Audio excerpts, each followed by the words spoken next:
Hey everybody, welcome to UGA Sports Live. My name is Radi Nabulsi. I'm joined by Dayne Young and Jim Donnan. Jim Donnan being the former Georgia Bulldogs head coach and the reason you were all tuning in.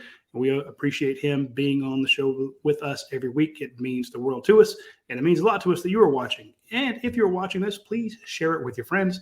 That would also mean a lot to us, as do it mean a lot to our sponsors as well. And we got to keep them happy. That keeps the show going. I was not in town this past Saturday, but Georgia held its first spring practice, so I was just like everybody else. I was reading the dog vent, trying to find out what happened in Georgia's first scrimmage, trying to find out what happened in the scrimmage, who stood out, who didn't, most importantly, was anybody hurt? So I was checking the board, which is interesting. If you're overseas, you need to have a VPN to read the board, but it's not that hard. You get a VPN. So thanks to Dog and France and all the people over there who watch our shows.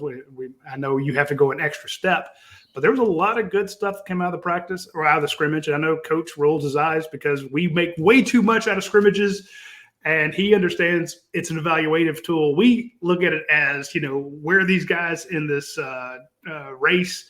And we're here to get overexcited about it and Coach to actually tell us what the hell's going on. So, Dane, I'm going to go right to you first. Normally I go to Coach, but I want you to kind of give us some things that stood out that you heard. And I was looking at your and Anthony Dasher's coverage, and there's some interesting things that popped out. And, of course, Kirby said some stuff. Yeah, so I went to Kirby's news conference as well that day, so it was kind of interesting to see. I actually thought he said a lot compared to what he normally does after scrimmages. Like, to me, it kind of showed some confidence in the team. And, a lot of times he uses those media opportunities to try to motivate certain players. And I think you probably saw that with Dumas Johnson and Munden. We'll talk about that in just a minute. But just overall started, texting people while I was at the news conference of, when you have insights of what happens here, because, you text 5, 6, 7, 8 people, and then you kind of pair together because, certain eyes are on some things and certain eyes are on other things, and you get that. You just try to find who says the thing most consistently. And the name that I've heard over and over really this spring, but you lose Darnell Washington to the NFL draft, and apparently Lawson Lucky. I'm not saying he's the run blocker that Darnell is. I'm not saying that, but Lawson Lucky is going to be a special player for Georgia. And I've heard that from multiple people. People want to talk about quarterbacks. I think that Kirby is not being coy when he says this is kind of an open QB deal, and 3 quarterbacks are in this race, and it comes down to decision-making. All 3 of these guys have the skill sets that can lead Georgia to win games, and it's which one makes the fewest mistakes and creates the most opportunities away from those mistakes. If you're asking me personally, this is the opinion piece. I think it's going to be in Brock Vandagriff, but that's, I've had some people agree with that. I've had some people disagree with that, and I think at this point, no one knows. But overall, I think Georgia on the line of scrimmage, Georgia with linebacker talent, Georgia with really long defensive backs. I think the Bulldogs feel really comfortable with where they're at right now. There's a lot of emerging that has to happen. Some injury concerns early on, only 2 scholarship running backs out there. So they're having to really grasp at straws to find bodies. And they're doing it. They'll be fine. None of the injuries are long-term. But overall, Lawson Lucky is a name that I've heard a lot. Darius Smith is a name that I've heard a lot. And so we'll start with that. If you have further specifics, I can go into it. But people can read the full set of notes on UGAsports.com. All right, Coach, give me your take on it. You've coached, I won't put an age to it, but you've been doing this a long time. You've been to a lot of spring practices. You've coached these scrimmages inside Sanford Stadium. What is your kind of overall takeaway? What were they doing on Saturday? Well, first of all, I don't have privy to the information that Dayne does. He's a general manager, and he's got these faculty contacts that go to practice and stuff. I thought it was great that Kirby had the faculty to practice last Thursday, and had a lot of guys over there. But law enforcement the day before that. I think it's just really very salient that this was the first full speed scrimmage that we've had, the 9th actual practice. So it's not like they've been doing this since the championship game. This is the first time they really put people on the ground. So you're going to have some give and take there. You're going to have some misplays. You're going to have some bad blocking in the open field, a lot of things that can happen. But just a general tenor of listening to Kirby's comments, I thought he, made the comments that a lot of coaches, you worry about the mechanics of the scrimmage as far as getting the plays in and out, which is normal. You've got a new play caller, you got 3 new quarterbacks, and you got a lot of transfers and new guys coming in there. They got to get the signal. And for the fans out there, what does that mean? Well, from an offensive perspective, you got to have the formation, which might be hump to trio right, which that means like the guy in the backfield is going to line up outside on the as a flanker and no backs, and then hump back to the formation to be a regular back for 3-by-1. So hump to trio right, slide left, Dixie might be the play call. You never know what it might be, but you got to get all that. And then the quarterback tells the line what to do. When you see the quarterback walking up to the line, he's actually telling them, because you don't want those big guys having to worry about the signals. So they just listen to what the quarterback tells them. And then you got to go against our defense, which is probably the most complicated one to go against in the country as far as looking at different things. I mean, you could see odd front, an even front, a stacked front, a lot of stuff. So you put all that together, and it's just the first scrimmage. You can't expect putting in just a beautiful, well accomplished deal. And the whole thing gets down to this: if the offense plays good, you're mad about the defense. If defense plays good, you're mad about the offense. If return a kick, you're glad about the return, but you're worried about the coverage. You're going against yourself. So it's a good standard. And the one overriding thing that I think is just really good to mention, it's not like a regular game where you have maybe 60 to 70 plays on offense or defense. You've got 190 to 200 plays. Holy crap. Because you're letting every team run 60 plays. And then you're running situational deals where I know you get these stats about interceptions and fumbles and all. Well, defense should intercept some passes on 3rd and 7, 3rd and 8. They know what's happening. The quarterback's trying to make a first down. And I think for any quarterback to be any good, you're going to have interceptions. You got to throw the ball in tight windows. And if you're going to do it, practice it in situational type stuff. Now, in a game, it's a little bit different when everything's riding on it. But I'm saying Kirby puts under, just like every coach, you put them under that kind of pressure. They do those 60 plays, then they'll come out and they'll go 3rd down, where they'll go 3rd and 7, like 3 plays, 3rd and 5, 3 plays, and, 3rd and 2, 3 plays. And then the other team will go out there, and then they'll go and put the ball in the red zone and put it on the 20. And then if you can take it into the end zone, you keep the ball to that. If you're not, you get off the field. And then at the end, they practice what they call the 2-minute offense, which everybody knows. And that's where you see how the quarterback handles the mechanics of maybe not getting as much stuff from the sideline, where he's just trying to get them up there and get the plays in and out.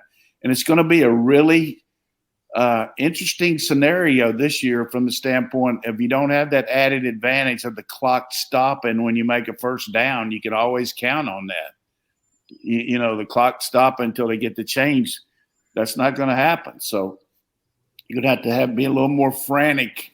I guess that's not the word. You're going to have to be a lot more organized. Put the juice to it, man. Put the juice into me, Brucey.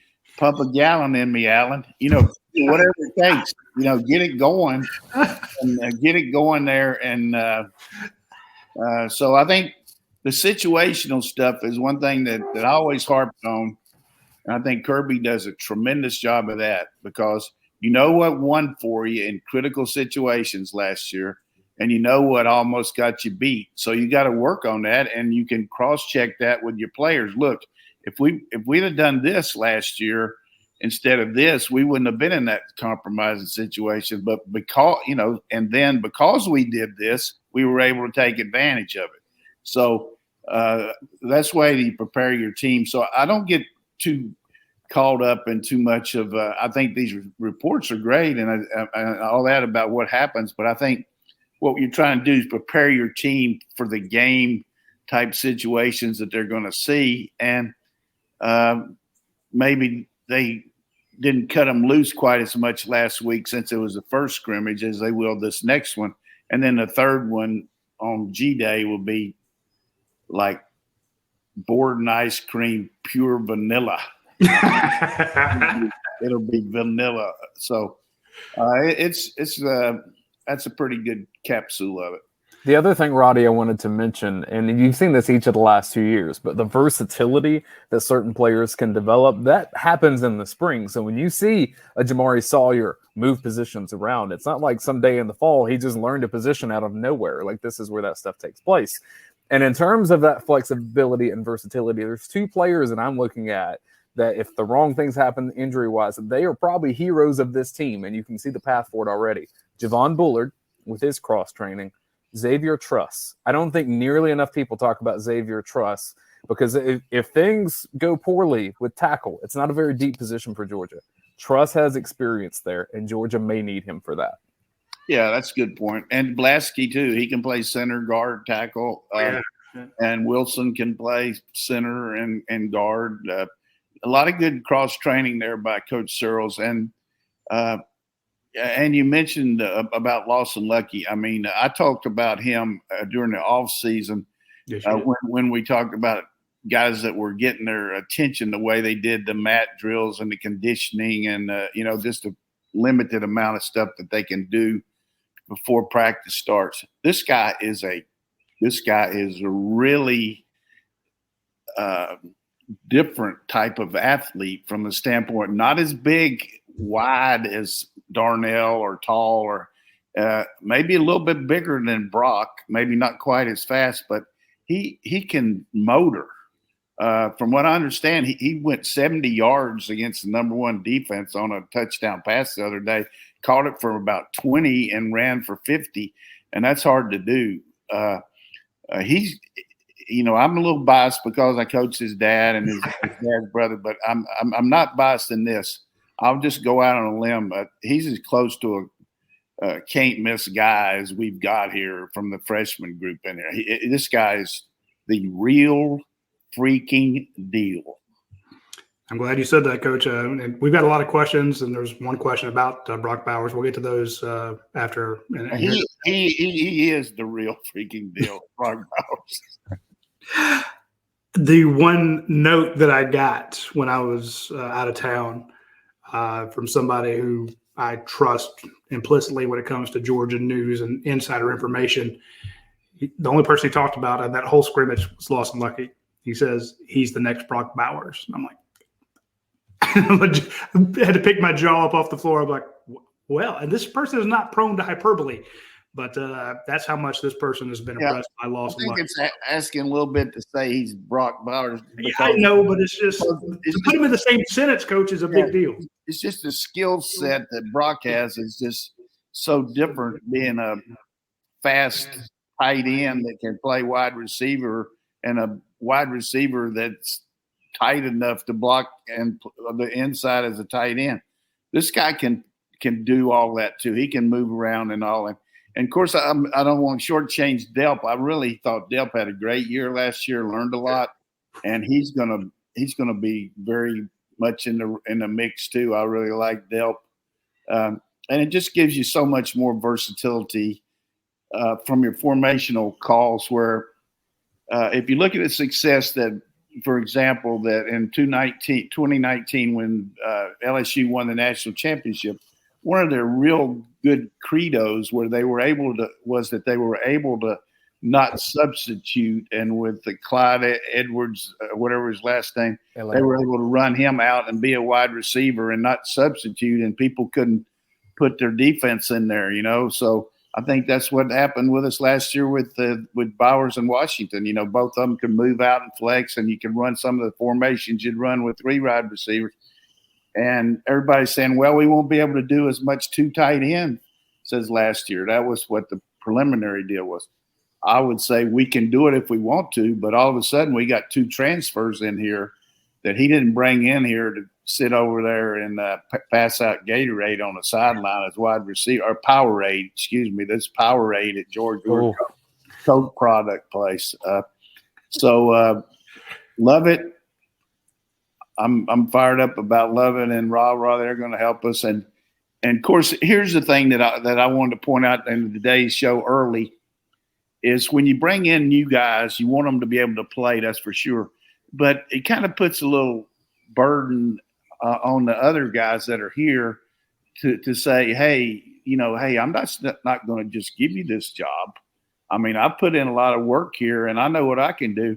And a guy that's like that right now, everybody's a given that we're going to, Lad McConkey's going to be there, but Rosemary Jack Saint, I'm just telling you that guy is money. When you throw the ball over the middle of that guy, he's going to catch it. He's going to climb the ladder on the goal line, and he's not going to give away anything, and neither is Dylan Bell. So we got the competition at wide receiver that you like to have as a coach. One of my favorite things about this roster, too, comparing from when Kirby arrived 8 years ago, obviously you see the difference in the size of offensive linemen. You see the length in the defensive backs. But compare some of the early tight ends in those days to the current iterations of tight ends, and they're so much more dynamic in the open field. They can do so many more things. Yeah, that's a good point. And can't say enough about Todd Hartley. And we got Sperlin here too, who, hurt his I guess his shoulder is out, but he's a very athletic guy that's, very tall. So but Todd Hartley just on a roll, and some of the guys they got visiting at tight end, just look so good. And here's what happens.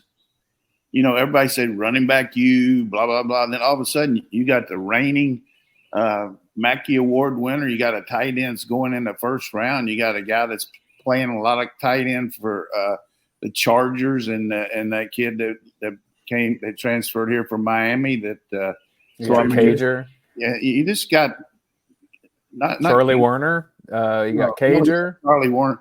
But I'm talking about the guy what was his name? McKitty. Trey McKitty. Yeah. You got to keep up with him, manager, man. You got to keep up. Well, I was dropping Lawrence Cager for you as the receiver turn tight end. He's not playing for the Chargers, though.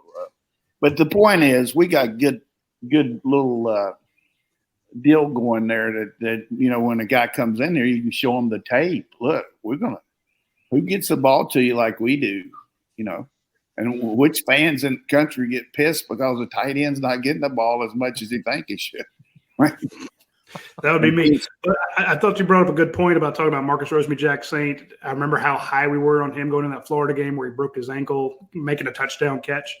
And then when he came back, he just seemed to be kind of that blocker guy. And I remember we were doing interviews with him and we asked him about blocking because that just seemed to be when he was on the field is what he was doing. But as you look at that championship run last year, he became more and more and more dependable. And we stopped asking him about blocking. We started asking him about catches and touchdowns.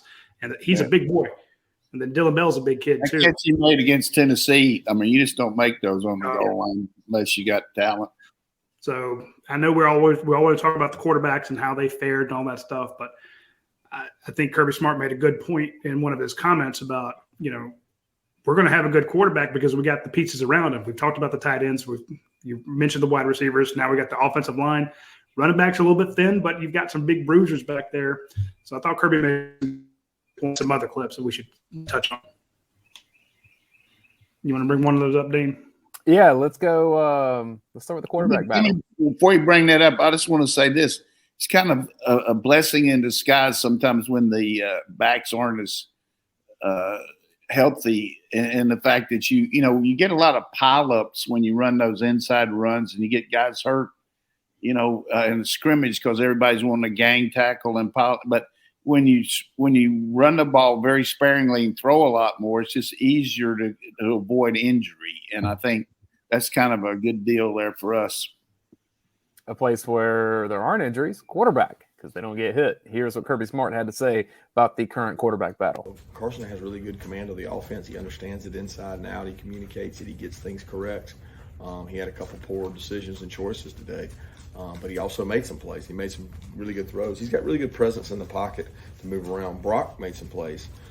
He made some plays getting out of the pocket, made some good throws. He had a couple downfield throws. So I think he wish he had back. Give us a chance in some 50-50 situations and keep the ball in bounds with that. But he did a really good job in 2 minutes.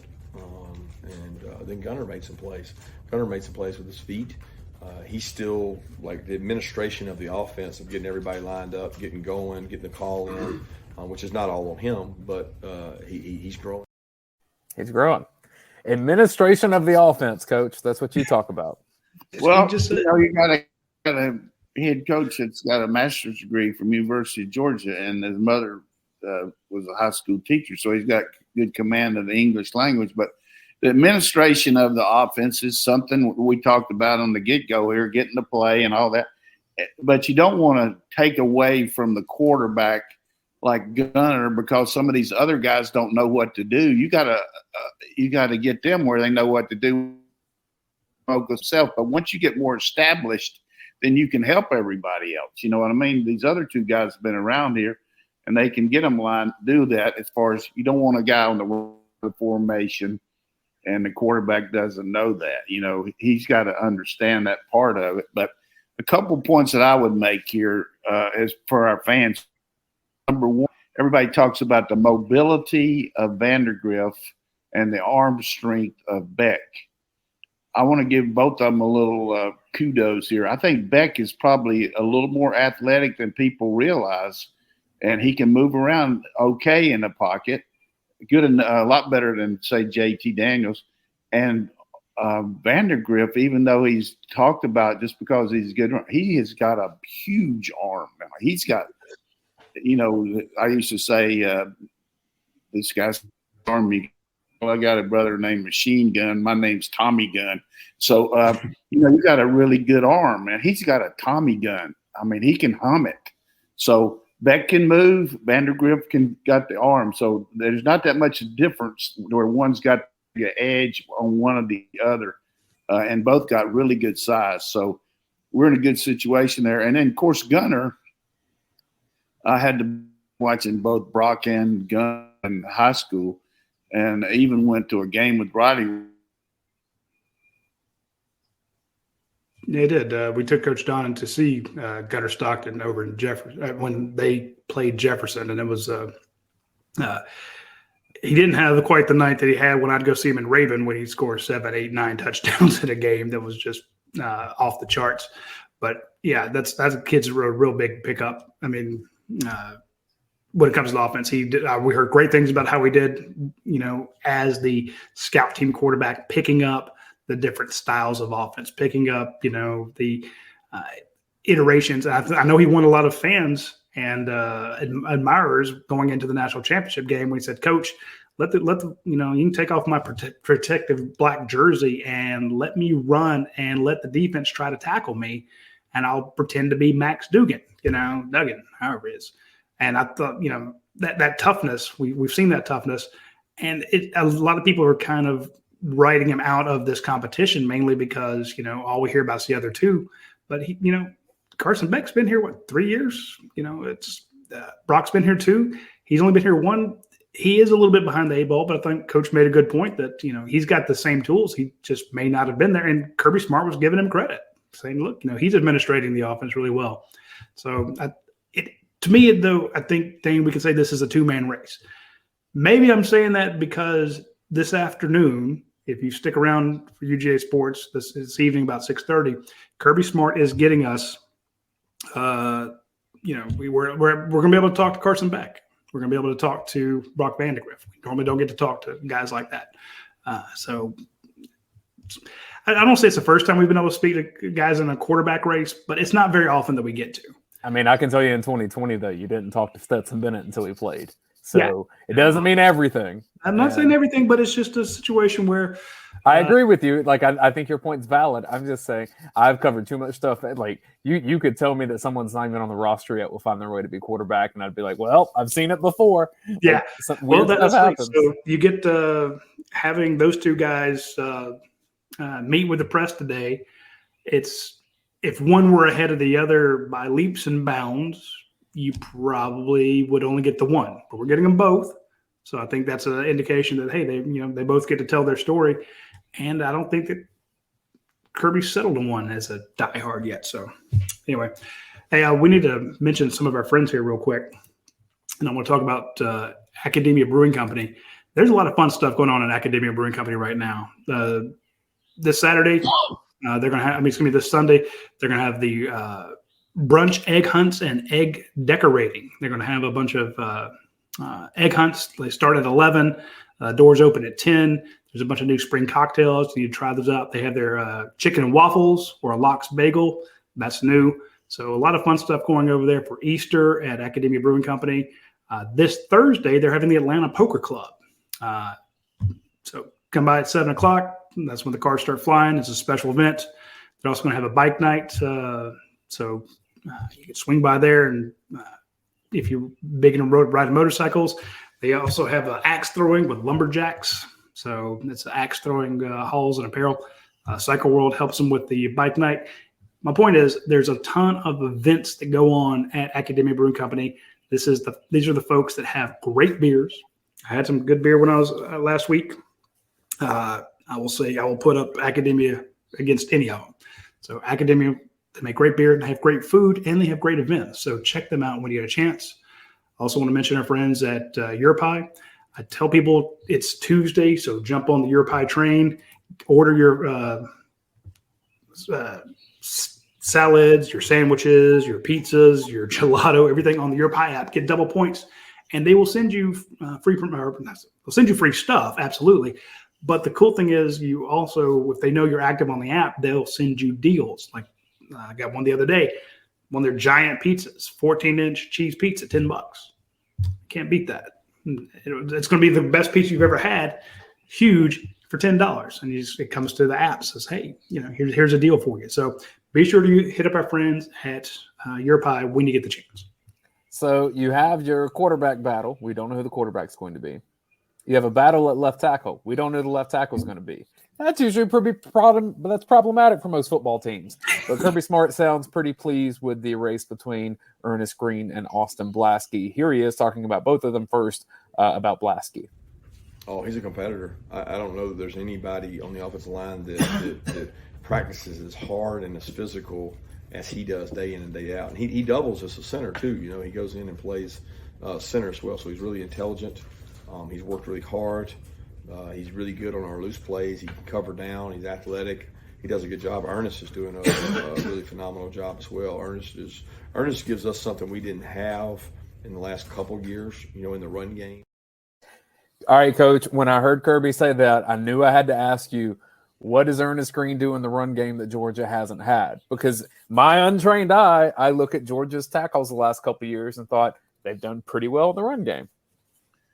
I mean, he's just a big masher. I mean, he just lines up and mauls you. I mean, he's a big physical guy that, his dad played pro football. So, I mean, he's been kicking back as a left tackle ever since he came out of the womb so much. I mean, this guy knows how to do it. And I was smart by Kirby and Ron Corson getting his surgery there, where he could still come up for spring practice and everything, later in the season. So,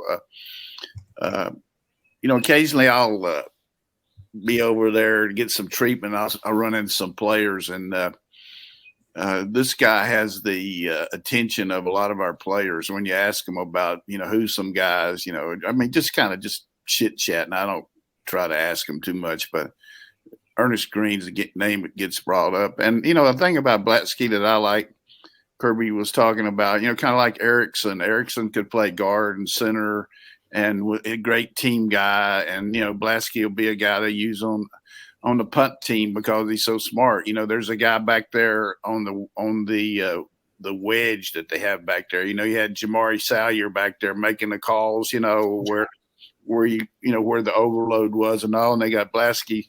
I noticed the one day I was over there for a little bit, he's doing some stuff on the punt back there because he's smart. So you got a veteran guy who's trying to fight off a young guy who, has a little edge size-wise, but it's a good competition. So I think we got several good young freshman linemen coming in too, and we got that Freeling guy who's already here.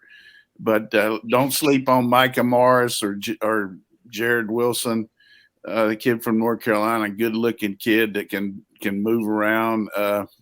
We got some, which I like when the twos go out there. Quarterback's got a chance to raise his arm. He got a chance to do some things. So, and sometimes you get a little bit. People say, "Well, the pass protection not that great because they had so many sacks." But the thing that happens in the practice here, the coach has the whistle out there, and he's going to blow it, and it might be a sack, but the quarterback could have run too, but it doesn't matter. It puts the pressure on the lineman to not let anybody touch him. So it makes your protection that much better. So you don't see as much of that in the regular practices. They let the quarterback continue to go because you want to see the ball launch down the field so the defensive backs can see the ball in the air. Well, and Roddy, one thing I wanted to point out too with the tackles, because the question I get is, why is Amarius Mims not a left tackle? And quite frankly, the answer that I've heard from people that know more than me, they say he doesn't drop back to his left as well as he does his right. So he's going to be a better right tackle than he is a left tackle. Put him in the spot where he can be the best. Hey, Kyle B actually asked that exact question. Kyle B says, why doesn't Marius, I'm sure he means Amarius, move to left tackle? Isn't that where you put your best lineman? And where's Dylan Fairchild? I was really excited about his signing. So, yeah, that's one of the questions we have today is why isn't Amarius Mims? Yeah, I mean, you got to you don't want to rob Peter to pay Paul here. I mean, you got to establish left tackle, and you got two guys that have been playing left tackle. But if he's decidedly better, as the questioner asked, then you would put him over there. Maybe he doesn't set as good to his left, but, he's just coming into his own as a right tackle, and he's a human wrecking ball over there with his size and leverage. Fairchild is the guy that's been around here. He's a wrestler. He's competitive. I should have mentioned his name when I mentioned those other guys. He's another guy that just comes out there every day and does what he's supposed to. So we got some good guys in there. Drew Bobo's had surgery. He's a very athletic center that's getting some reps in there too. So O-line is not a real concern of mine right now. I mean, depth's always a concern, but I got other areas that I wouldn't sleep as good about if I was a head coach, but I'm not going to tell you what those are right now. But Come on. I know him. He's going to say kicker. He always worries about the kicker. It doesn't matter who the kicker is or what it is. Yeah, I mean, question. You got a guy on your guy like Pod, you lose Pod, and then last year we lost Jake Camarda, but this guy comes in from Australia, and man, he just the rest of his life he can say, well, what was one of the biggest plays of your life? Well, I kicked 177 yards against Tennessee when the band was playing, but I think Zirkel's got some ability, and this new guy coming in certainly has got some long kicks that he's made, so it'll be good competition there, and I'm excited about Lovett returning kicks. I mean, he's really quick, and you got McConkey, but maybe it would limit McConkey's getting hit as much. You know what I mean? With his leg, and maybe focus more. But Lovett's really, really quick and very competitive too. So Final clip I wanted to play from Kirby, because I've heard coaches say this, that they enjoy spring football because you get to coach. And a lot of times when you get into fall, it's not that you don't coach, but you're so worried about game plans and doing the next thing. You don't get to do as much individual player training and that style of coaching. And here's Kirby Smart kind of illustrating what coaching looked like when Jamon Dumas-Johnson and Smile Munden weren't giving quite the effort on reps that he needed them to. And they go out to spring ball, and there was a point in time there where I felt like I needed to call them in because I don't know that they were practicing with the same ferocity that they would have been practicing with like they were last year. And I showed them some clips. I said, okay, here's last spring or last fall camp, and this is the way you were practicing because you had something to prove, and now here's the first 4 practices of this spring. Is that the same 2 guys? And I think they both acknowledged that it probably wasn't, and it needed to be. Now, he did say that after that conversation, great practices since then from both of those guys. Yeah, and that's part of being a head coach is getting the best out of every guy. Success for some people is just being a starter. Success for others is being a great player at that starting position. And if you just look back to the MO of both of them, they were replacing 3 draftable guys, and they were trying to beat out a guy that subsequently has transferred to Alabama, which they did. And they had some other guys behind them, and they were fighting for that number 1 position. Now all of a sudden you're the starter. Everybody that's behind you is kind of a new guy that doesn't know the system. So you probably could think you could cruise, but there's not many people get a chance to cruise out here with this guy. I mean, he's going to keep the hammer down. That's for sure. I thought that was a great clip, and I retweeted it after you put it out there. Said, you want to know why Kirby's won 2 national titles? Here are 2 guys that most people think are maybe all SEC caliber inside linebackers, hell, maybe all American. We were talking about Dumas Johnson as a true freshman and the viral clips of him making interceptions. We knew about Smile Mondon coming up and how big he was going to be. They lead you to 15-0. And Kirby Smart takes him into his office and goes, look, you guys aren't giving me the same effort you gave last year when, as Coach said, you were fighting for the job.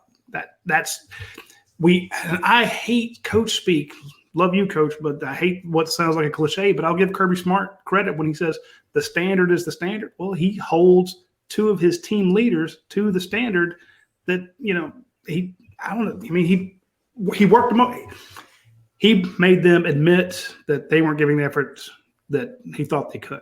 Well, it's the juxtaposition too, Roddy. If you remember in fall, Smile Mondon got the call out for being, I think Kirby said, one of the most athletic players he's ever coached before. Yeah. And so all the tools are there. It's just, what do you bring in daily? And he knows what you're capable of, and he wants you to be at that capability.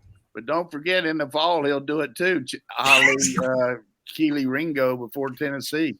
Yeah. Oh, got to chew his ass up. Yeah. That was a good viral clip too. I appreciate that. Speaking of chewing, I want you to chew on our friends over at Prime Shrimp. Try their the shrimp they make. It's flavored. It is vacuum sealed. It is beheaded. The heads are removed. The shell is removed. It's phenomenal shrimp. You get it sent directly to your home. It comes in these cool little packets there. You'll see them on your screen if you're watching the show. If you're listening to it, just imagine the most succulent-looking shrimp you've ever seen in your life. And you take it and you put it in your freezer, okay? Take it out of your freezer when you want some great shrimp.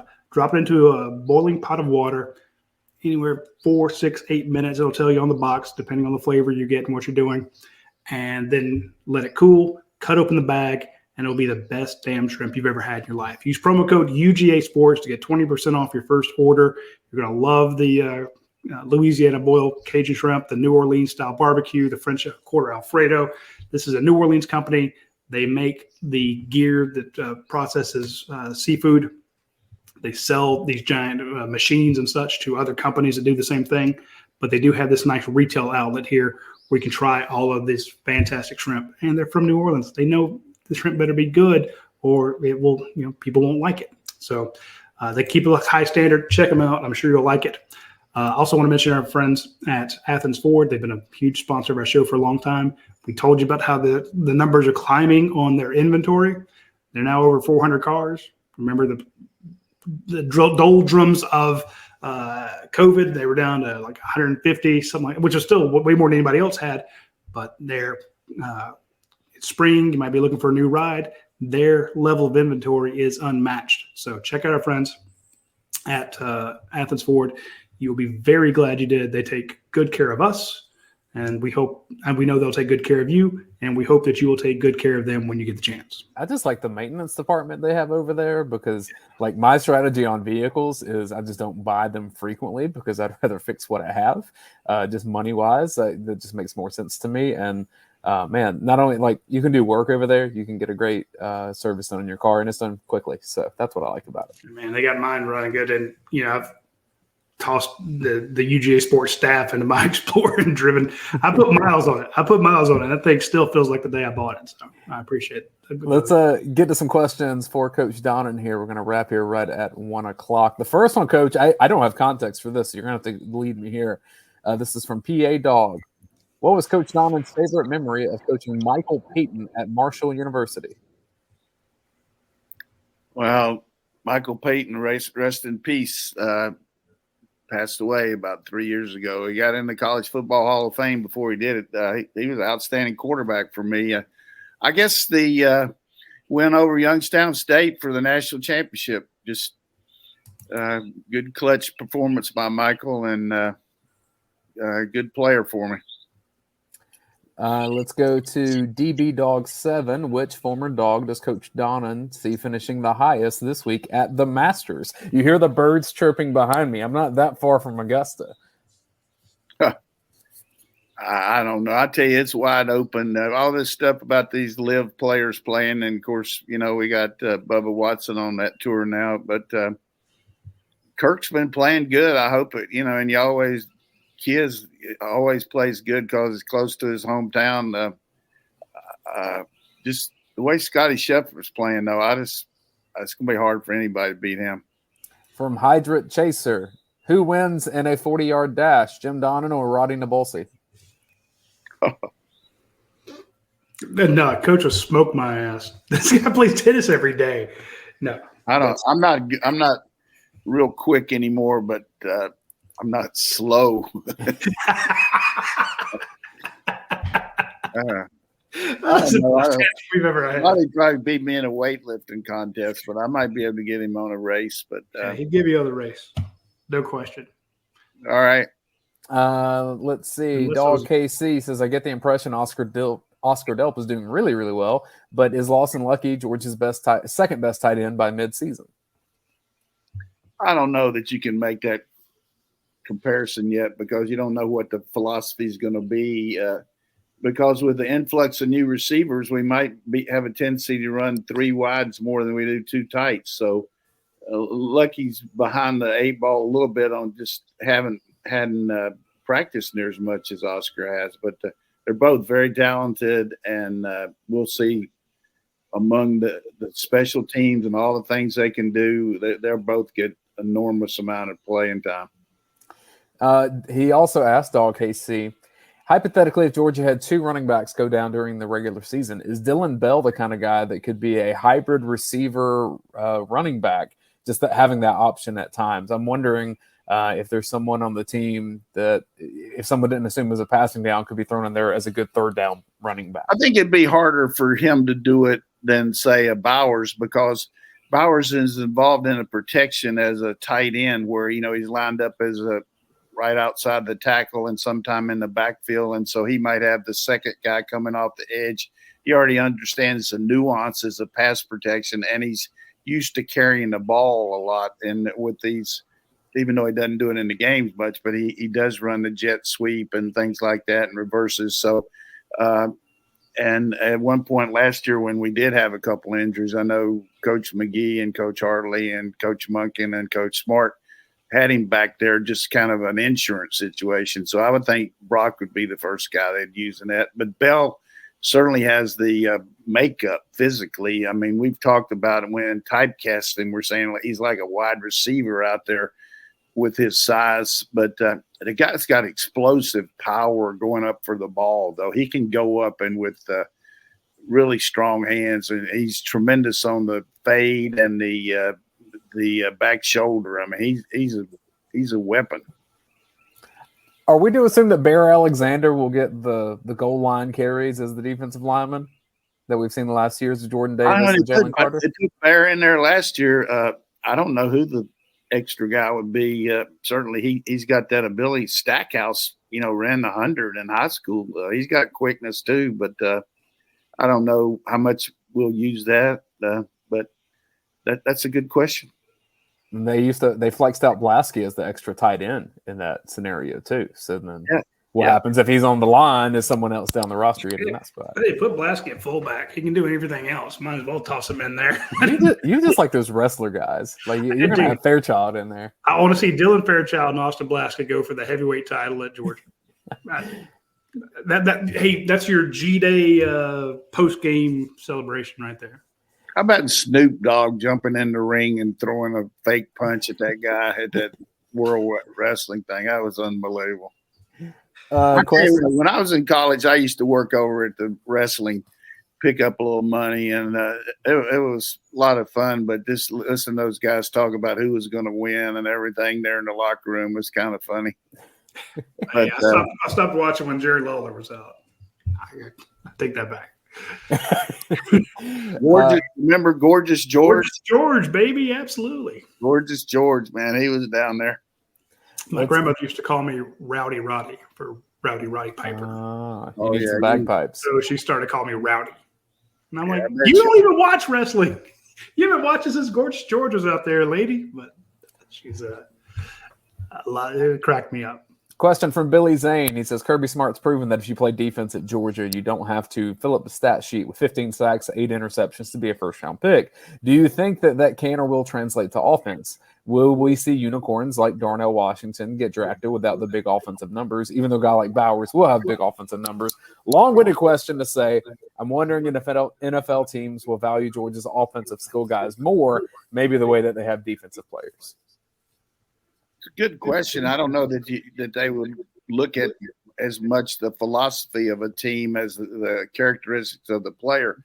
Darnell's going to get called up in the first round because there's 32 players got to get picked, and they're not all tight ends. So there's 2 tight ends that are rated ahead of him, the guy from Utah, Kincaid, and the guy from Notre Dame, Meyer. So they're both – so if they take 3 tight ends in the first round, he's going to go first round. But just because he doesn't go first round doesn't mean he's not that capable. He's a first-round grade, that's for sure. But people got to get offensive linemen. They got to get – defensive ends. I mean, and obviously they're talking about 3 of the first 5 now might be quarterbacks. Anthony Richardson, they're talking about him being the 3rd quarterback now over Levis, which, we'll see how that goes. But there's going to be a lot of he-ing and she-ing between now and the draft. But Darnell has certainly improved his draft stock with the way he worked out and the way, he's handled himself. And the other thing that is invaluable that I think as a coach, when I would be interviewing a player, if he was a pro guy, is his knowledge of the game and what he learns here at Georgia. Not so much about offense, but defensive structures. When you're in practice and you're having to go against these different looks and these different coverages and these different linebacker plugs and all that maybe some teams don't utilize that, say run just a basic defense all the time. Boy, that's a great carryover for you. And conversely, if you're a defensive player and you already know all this stuff like a Chris Smith or Keely Ringo, that helps you when you're going into that room talking to the secondary or the defensive coordinator. So, I feel like that's something I can maybe add on the show is the fact that these coaches here, the systems that we employ and the special teams that they make these kids play as better players is another way to make a team. If it's between you and another running back, Cook had a great shot there. White was blocked the field goal, blocked the punt, was on one of the blockers on the punt return, So there's a lot of things you can do here that enable you to be a pro player besides what this man just brought out very good. That was true. From a stats standpoint, I'll tell you this, when you look at the stats that the guys accumulate, the scouts aren't looking at that. They're looking at what can you do when you're here. It's all about potential going forward. And as coach says, when the knowledge they have, they're not saying, oh, you didn't score a lot of touchdowns when you were at San Diego State. I don't care. It's like, it's all going forward. That's a good point, but they do like the fact that guy from Utah caught 16 passes in one game. I mean, good Lord. I mean, that's pretty impressive. 16 in one game, and then he had a great game against Ohio State in the Rose Bowl last year, and then he missed the draft combine because he had some kind of minor surgery on his back, but he's probably going to go ahead of Meyer probably, but somebody might just jump up and say, look, we can't turn down getting another offensive tackle to play tight end. I mean, that's what Darnell can play. And that's not typecasting him there. He's more of a pass catcher than he is a blocker, but there's not anybody can block like it. Nobody out there picked that sled up and drove it like he did in the combine. Looked like he's going to mash it into the turf there. I mean, everybody started oohing and awing while they were in there. They're like, damn. Let's sneak in the last sponsor break, Roddy, and then we'll finish up with questions. All right, I'm going to mention our friends over at Dead Soxy. Folks, if you want good socks and you're going to be dressing up for Easter, you're going to it's going to be hot before long, and you don't want to have sweaty feet. You want to have comfortable socks. You don't want to have that interior seam that runs across the top of your toes and annoys the hell out of you. Try Dead Soxy. They're not going to fall down. They have the True Stay technology, so they don't slide down your leg. They're incredibly comfortable. You're going to be happy even if you have to dress up for, work throughout the summer. And then, of course, they come in all different styles, all different sizes. They look really good. These guys are actually working with a bunch of different NIL groups. So I know they've already started one NIL deal with Ole Miss because that's where they started out, but they're looking to do it in other schools as well. These are huge college football fans, and they have a ton of red and black socks that you need to check out. So go to Dead Soxy, click on the team colorways, hit on the red and black, and you'll actually see some fantastic socks. So try them out when you get a chance. You'll absolutely love it. I'd also want to mention myperfectfranchise.net. This is Andy Ludecky. He is a Texas fan, if I'm not mistaken. Yeah. Point being, this is a guy who wants to help you get your own franchise. If you want to make more money, you want more income, more wealth. I mean, you can make money working for somebody else, but if you want true wealth, you need to be working for yourself. So, but maybe you're not ready to jump in with both feet. Maybe you just want to start learning about it. Maybe it's a 5-year plan, a 10-year plan, a 72-hour plan. Whatever you're thinking, Andy can help you out with it. It is free. So reach out to Andy Ludecky at myperfectfranchise.net. You can call him, you can text him, you can email him, you can send him a smoke signal. He will respond, and he will help you free of charge. It's the biggest no-brainer. There's 3,000 different options out there. He will help guide you to the one that fits your lifestyle and fits your goals. So hit up Andy Ludecky at myperfectfranchise.net. Phil Rogers asked Roddy, how was your trip? Phil, I cannot confirm, but my suspicion is that Roddy met with German football recruits to see where their head was. And I don't know if stories will be coming from that. Looking for a kicker, man. Looking for a kicker. It's funny, though. The first magazine I picked up was a German magazine, and the kids were playing American football on the cover. So I'm just telling you. The game's growing is what you're saying. How was your trip? Phil wants to know. Fantastic. Shout out to Dr. Nabulsi. She was asked to speak at a conference there at the University of Hamburg. I'd never been to Germany. It was a wonderful time. I appreciate being the arm candy that gets to ride with her to her lecture and, sit there and look pretty at all the dinners. So I did a good job. She's lovely. And she's smarter than you. So she graduated in 3 years with honors from Rome, from Berry College, and then got 2 degrees at UGA. And, they flew her across the world to give a lecture. So there you go. It was a great trip. Question from BTuck 2013. Coach, can I sit with you at the next Georgia tennis match? Is it a man or a woman?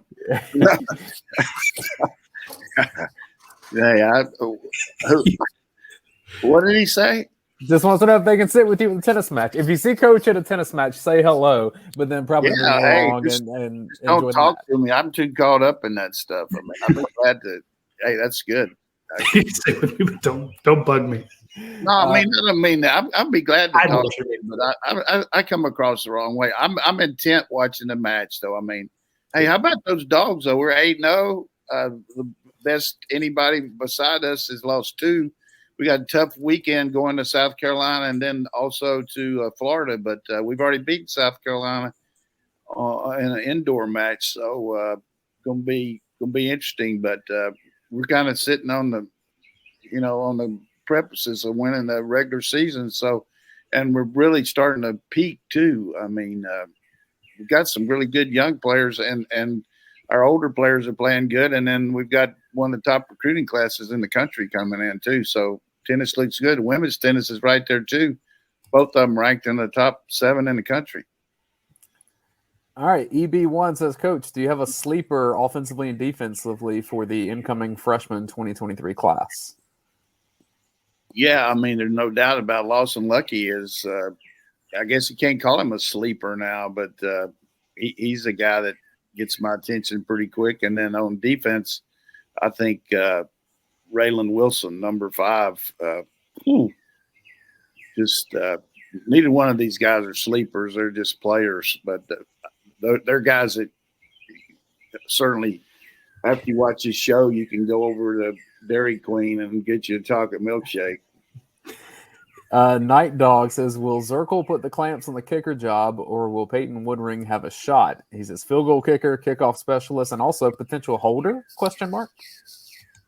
Yeah, I think both those guys are going to have a competitive situation. there in the fall, kind of like Podlesny and Zirkle did 2 years ago, I guess 3 years ago. So we'll see. Zirkle's been around here, and I think they've been using Beck, and Thorson can hold too. So we'll have a good competitive deal. I'm glad we got Watson coming in here. Bulldog Ben, is the quarterback battle closer than coach expected? Also, which running back do you think leads the team in rushing this season? I think Milton's going to lead the team in rushing. Certainly Edwards will be there too.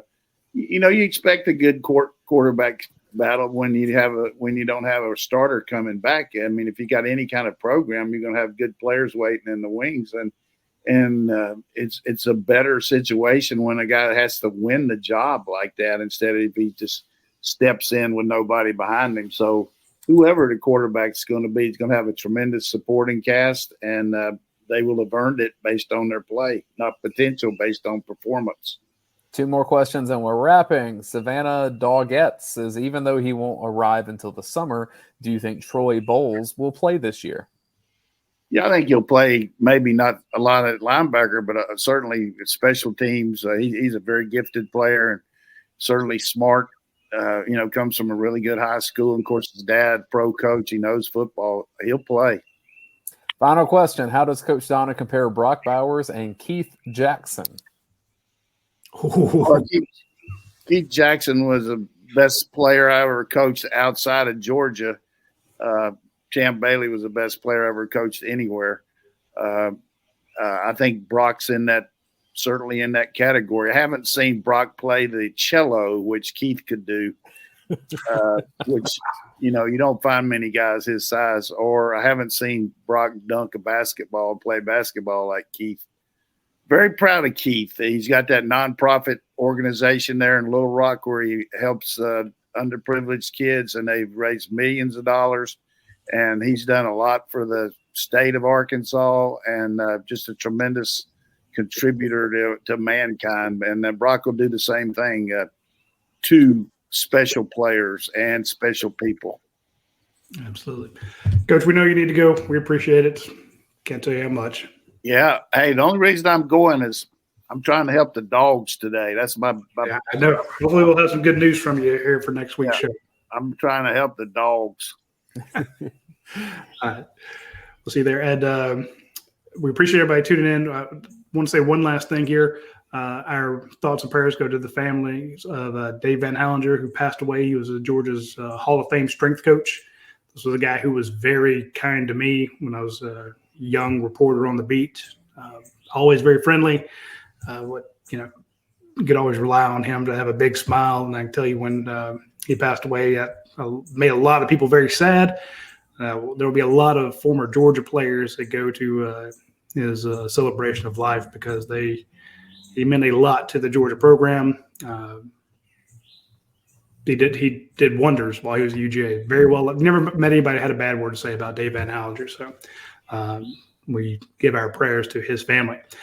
Also, want to shout out to all of our sponsors. We appreciate them for being here. We appreciate all of you for being here. We appreciate all the people that ask questions. We have a lot more we will be talking about next week, next Tuesday at noon, because Georgia's going to have another scrimmage. And as Coach said, maybe they let them ramp it up a little bit more in the upcoming scrimmage. So hopefully we can get Dayne to put the screws to people like he did this past weekend, and we'll get some insider information that you can get at UGASports.com. Anyway, we will see you next Tuesday. Take care.